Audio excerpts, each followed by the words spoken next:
Se cree que entidades conocidas como chupadores de energía o brujos oscuros se infiltran en lugares donde hay niños pequeños, especialmente guarderías y orfanatos, para alimentarse de su vitalidad. Estas creencias sostienen que los niños, por su pureza, son más vulnerables a ataques energéticos que no dejan marcas visibles, pero sí provocan debilidad, apatía o enfermedades repentinas. Trabajé con personas que, a simple vista, no parecerían peligrosas. No me refiero al clásico peligro de trabajar con criminales conocidos o con quienes venden sustancias ilícitas, sino a algo más sutil pero igual de alarmante. La razón por la que no quiero quedarme callada es porque sé que muchos padres y madres, con la intención de darles una buena calidad de vida a sus hijos, se ven en la necesidad de trabajar ambos y dejar a sus pequeños en una guardería. También sé que, especialmente en la última década, han salido a la luz muchos informes y casos turbios relacionados con estos lugares. No niego que muchos monstruos no son sobrenaturales, pero lo que voy a contar es otro tipo de señal que debe tomarse en cuenta a la hora de confiarle tu hijo a alguien. Si puedes dejarlo con un familiar en quien confíes plenamente, créeme que es mejor.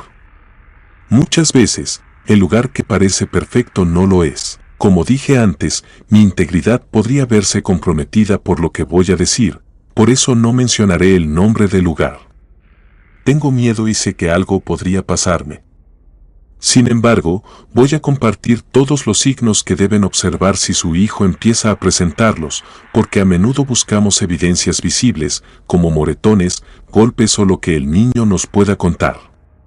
Pero en este caso, les aseguro que no habrá un solo niño que pueda afirmar que ese lugar es malo. Comenzaré diciendo que estudié para ser educadora de preescolar.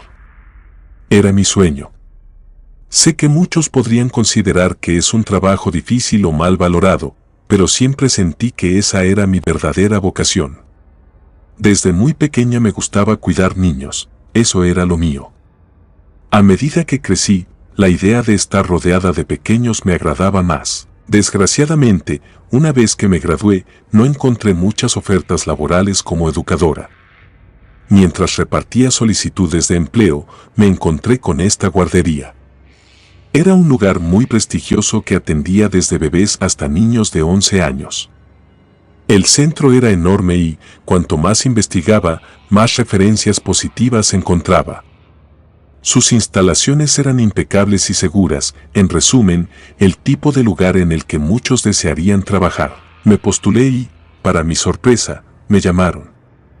Solo que, al llegar a la entrevista, me informaron que no había vacantes en el área de preescolar, solo quedaban puestos disponibles en el área de maternal, es decir, con bebés. La idea no me agradó mucho, pero me prometieron que si se abría un puesto en preescolar, me cambiarían de área. Mi situación económica tampoco me daba muchas opciones, así que acepté. No me molestaban los bebés, pero no era precisamente la etapa de la infancia que más me gustaba. Durante las primeras semanas, todo fue relativamente normal. Como era nueva, casi nadie me hablaba, eran cordiales, pero no me incluían mucho en sus actividades. Con el tiempo, comencé a acercarme más a un grupo de mujeres mayores que llevaban años trabajando allí. La mayoría de nosotras tomábamos un descanso cuando los bebés dormían. Solo 2 personas del personal debían quedarse vigilando para asegurarse de que todo estuviera bien. A mí me sorprendió que siempre fueran las mismas 2 mujeres. Tenían alrededor de 30 y tantos años, o eso aparentaban, porque tiempo después supe que tenían casi 50. No hablaban mucho conmigo. Al principio, pensé que quizá estaban molestas porque siempre les tocaba quedarse mientras las demás descansábamos. Durante las primeras semanas no me atreví a preguntar, pero con el tiempo gané algo de confianza con estas mujeres mayores. Les pregunté por qué ellas siempre se quedaban vigilando. Se encogieron de hombros y me dijeron que no sabían, que siempre había sido así. Una de ellas me contó que, en una ocasión, algunas compañeras intentaron ofrecerse para cubrirlas y que pudieran ir a descansar, pero que al día siguiente fueron llamadas a la oficina de la directora, quien les dijo que no podían ofrecerse ni quedarse en ese horario. Las regañó de forma muy severa, como si hubieran cometido una falta grave, cuando en realidad solo querían ser compañeras solidarias. Por un momento, pensaron que iban a despedirlas, pero finalmente no pasó nada. Desde entonces, nadie volvió a cuestionar por qué ellas no descansaban. Una de las mujeres me dijo que tal vez era porque eran hijas de la directora, pero no sabía nada con certeza. Incluso me recomendaron que ya no siguiera preguntando. Me dijeron que si ellas querían trabajar de más, pues que lo hicieran, que al final de cuentas no nos pagaban ni más ni menos por preocuparnos. Eso tenía mucho sentido, solo que pronto supe que tal vez ellas sabían un poco más de lo que me estaban diciendo. Porque, si bien al principio yo les había creído por completo que no sabían por qué se hacía esto, una ocasión me hizo dudar. Cuando volvimos del descanso, uno de los bebés estaba llorando. Al parecer, necesitaba un cambio de pañal. Me acerqué y lo primero que vi fue que, en la punta de sus calcetas, se notaban unas pequeñas manchas rojas. Eran como puntitos. Eso no era normal. Al quitarle las calcetas, me di cuenta de que sus deditos se veían extraños. No sabía decir exactamente qué, pero al fijar bien la vista y acercarme un poco, noté que en cada uno de sus dedos había varios puntitos casi imperceptibles. Había que prestar muchísima atención para verlos, pero estaban ahí, justo en las yemas de los dedos de sus pies. Extrañada, le quité la otra calceta y estaban igual. El bebé seguía llorando. Revisé su pañal, pero no necesitaba cambio. Lo primero que pensé fue que algún insecto lo había picado. Revisé la cuna, pero no encontré nada anormal. Así que llamé a una de mis compañeras para que lo viera y me dijera cómo se debía proceder en esos casos, ya que, hasta donde yo sabía, todo esto debía ser reportado a los padres. Ella, al principio, negó que hubiera algo. Le pedí que mirara las yemas de los pies del bebé y dijo que no veía nada. Lo entendí en parte porque, como mencioné, era una señora de edad un poco avanzada y no todos tienen la misma capacidad visual. Pero entonces saqué la calceta para mostrársela, se notaba una mancha de sangre. Ella me la arrebató de las manos y la guardó en su bolsa. Me dijo que le pusiera unas calcetas limpias. Me quedé esperando a que se riera o hiciera alguna broma, pero no lo hizo.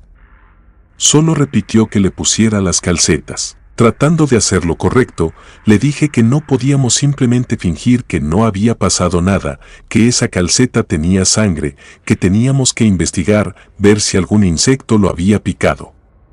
Pero ella, casi entre dientes, me dijo que bajara la voz, que ningún insecto lo había picado y que, si me gustaba mi trabajo, más me valía ponerle unas calcetas limpias y seguir. Me aseguró que no pasaba nada malo, que los papás no se iban a enterar y que nadie me culparía. Pero yo, al menos por conciencia, no podía imaginarme ocultarle eso a los padres. Me puse en el lugar de una madre. Si yo tuviera un bebé y lo dejara en un lugar que, dicho sea de paso, no era nada barato, esperaría que me informaran sobre cualquier cosa extraña que le ocurriera. No sabía qué hacer. Esa señora me había hecho sentir que el problema era yo. Hice lo que me pidió y seguí con mis actividades diarias, pero en mi mente pensaba que debía contárselo a alguien. Intenté hablar del tema con otra compañera, pero ella también me dijo que dejara eso, que no me preocupara. Llegó un punto en el que pensé que tal vez había sido solo un accidente pequeño. No se veía grave y tampoco parecía que fuera a causarle daño permanente al bebé. Pensé que quizás estaban encubriendo a alguien que se había equivocado. Y sí, suena cruel, pero nadie merece ser despedido por un simple error. A veces, por más buena que seas en tu trabajo, algo puede salir mal. Estás cuidando seres vivos que se mueven, patalean, es obvio que pueden pasar pequeños accidentes. Bajo esa lógica, decidí ya no decir nada. No había ocurrido antes, así que pensé que sería algo aislado, hasta que el mismo bebé, al que llamaremos Hugo, empezó a cambiar. No tenía ninguna enfermedad en los pies ni otra condición conocida, pero pasó de ser uno de los bebés más activos de la guardería, el que te mojaba la ropa al bañarlo y se hacía del baño mientras le cambiabas el pañal para luego reírse, a un bebé callado, muy quieto. Adelgazó mucho, cosa que no debería ocurrir en un bebé. Sus padres comenzaron a llevarle suplementos y alimentos recomendados por su pediatra porque, hasta donde supe, Hugo estaba comenzando a desarrollar anemia. Pero después de unos días, la salud de Hugo mejoró mucho. Sin embargo, otro bebé comenzó a mostrar síntomas similares.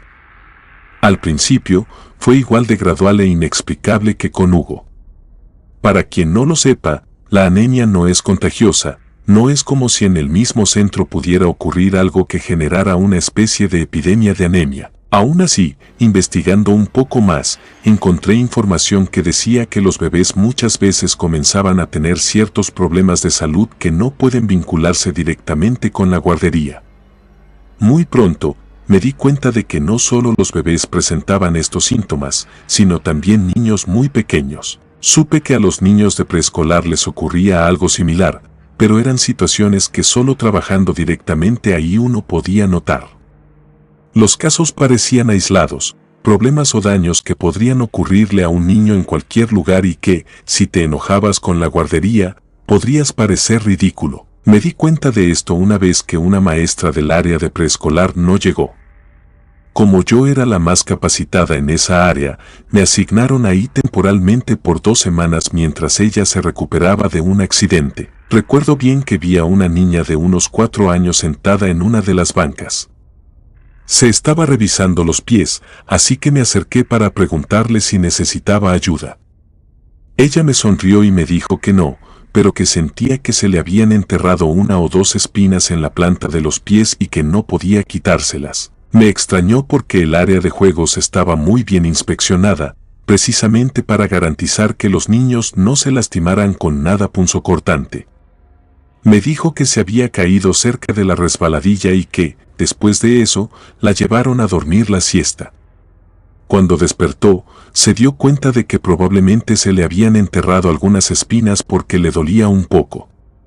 Dijo que no era grave, solo un poco molesto. Me enseñó sus dedos y, aunque al principio no vi nada, una vez que les presté más atención, tal como había ocurrido con el pequeño Hugo, pude ver esos extraños puntitos rojos en los dedos. Revisé también la planta de sus pies y estaba igual. La similitud con el caso de Hugo me hizo sospechar. En ambos casos, todo ocurría durante la hora de la siesta. ¿Cómo era posible que nadie notara lo que fuera que estaba sucediendo? Como ella podía explicarse mejor, decidí ser más directa.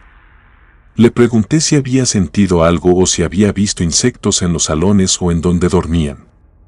Pensó por un momento y me dijo que no, que nunca había visto un solo insecto. También dijo que, ahora que lo pensaba, tampoco había espinas cerca de la resbaladilla. Obviamente, no le dio importancia. Como mencioné antes, no le dolía, solo era incómodo. Se puso los zapatos y se fue a jugar. Pero yo, sinceramente, sentía que algo más turbio pasaba ahí. Nunca me ha gustado que se dañe a los niños. Si esto en serio les estaba afectando, entonces yo quería tener alguna especie de prueba. A diferencia del área de maternal, donde todo el rato debía haber personal vigilando a los bebés, en el área de siesta del preescolar, el salón se quedaba completamente vacío. Los niños tenían la orden de dormirse y, en caso de necesitar algo, podían salir afuera. Siempre había alguna cuidadora rondando. Algo que me pareció muy curioso era que teníamos instrucciones claras. Una vez que los niños estuvieran dormidos, nadie podía entrar. Solo los niños podían salir. Pero al menos durante los días que estuve ahí, no hubo ni un solo niño que se despertara. Eso es difícil de creer por muchas razones. Primero, porque los niños a veces no quieren dormir la siesta. Y segundo, porque es lógico que alguno se despierte por miedo o simplemente por llamar la atención. Era como si literalmente se desmayaran y se despertaran exactamente 40 minutos después. Una de las muchachas que también trabajaba ahí me dijo que no sabía por qué existía esa regla tan extraña. Me contó que una vez casi la despiden porque encontró en el patio un vaso entrenador con el nombre de un niño grabado. Como sabía exactamente a quién pertenecía, pensó que sería sencillo ir al cuarto donde dormían y meterlo en su mochila, pero al intentar abrir la puerta, ésta se azotó de golpe. Fue tan fuerte que, primero, la empujó a ella, que no esperaba esa reacción, y, segundo, el ruido fue tan estruendoso que juró que todos los niños se iban a despertar. Pero no fue así. Pensando que algo malo pasaba adentro, tocó la puerta y quiso asomarse por la ventana. Lo primero que vio fue que todos los niños seguían dormidos como si no pasara nada. Entonces, la directora del lugar abrió la puerta y, cuando ella trató de explicarle lo que quería hacer, la directora la empezó a regañar horrible. Decía que no entendía qué le pasaba, pero era casi como si la estuviera acusando de querer entrar para hacer algún tipo de delito con los niños. Más de uno sabrá a qué me refiero, puesto que no creo que pueda decirlo aquí. La directora se lo insinuó tantas veces que ella misma llegó a asustarse de que la fueran a acusar de algo así, llegando al punto de que ella creyó que sería su último día trabajando ahí. Pero cuando terminó de amedrentarla, solo le dijo que se fuera a trabajar. Le pregunté si había visto algo raro, pero me respondió que, además de que los niños estaban dormidos como piedras, todo era normal. Pensé por un momento que les daban algún sedante para que durmieran así, pero eso no tenía sentido porque las cuidadoras comíamos y bebíamos lo mismo que ellos y nunca nos mareamos. Además, cuando los niños se despertaban, no estaban desorientados ni con síntomas de haber consumido algo, actuaban normal. Al preguntar más, supe que lo que pasaba en maternal con los niños que tenían enfermedades o deficiencias también ocurría, pero todos se curaban. En los últimos días que me quedé ahí, me pasó algo que fue la razón por la que me fui sin avisar. Pues quería saber qué pasaba. Una vez que los niños se fueron a dormir la siesta, logré separarme del resto de mis compañeras y me dirigí a un salón. Noté que la puerta estaba cerrada. Ni siquiera intenté abrirla, solo me asomé discretamente por la ventana, y lo que vi fue tan extraño. Era la directora del lugar y parecía que le estaba mordiendo las yemas de los dedos a uno de los niños. Por la posición, no pude ver muy bien, pero eso era lo que parecía. Vi que uno de los niños que estaba dormido justo al lado se despertó. Ni siquiera había terminado de abrir bien los ojos cuando la directora le tocó la frente y el niño volvió a caer dormido, casi como si se hubiese desmayado. Como si tuviera algún poder que hiciera que todos se durmieran al instante. Ella siguió mordiéndolo. Yo estaba tan alterada, pero más aún cuando vi que ella volteó a verme. No sé si hice algún ruido o solo sintió mi presencia, pero sus ojos, hasta el día de hoy, sigo teniendo pesadillas. Eran totalmente oscuros. No tenían nada de blanco, ni siquiera la parte blanca natural de los ojos. Todo era negro. Y su boca tenía sangre. No estaba segura si me había reconocido o no. Solo me eché a correr y fui con las demás.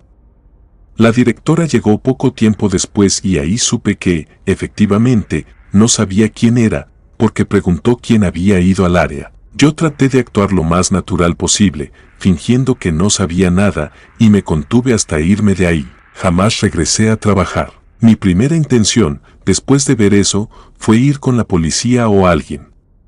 Pero la verdad es que una vez que se lo conté a mi pareja, me dijo que nadie me creería, que todo eso parecía sacado de un libro de brujas y que no podían investigar a nadie por ser una bruja.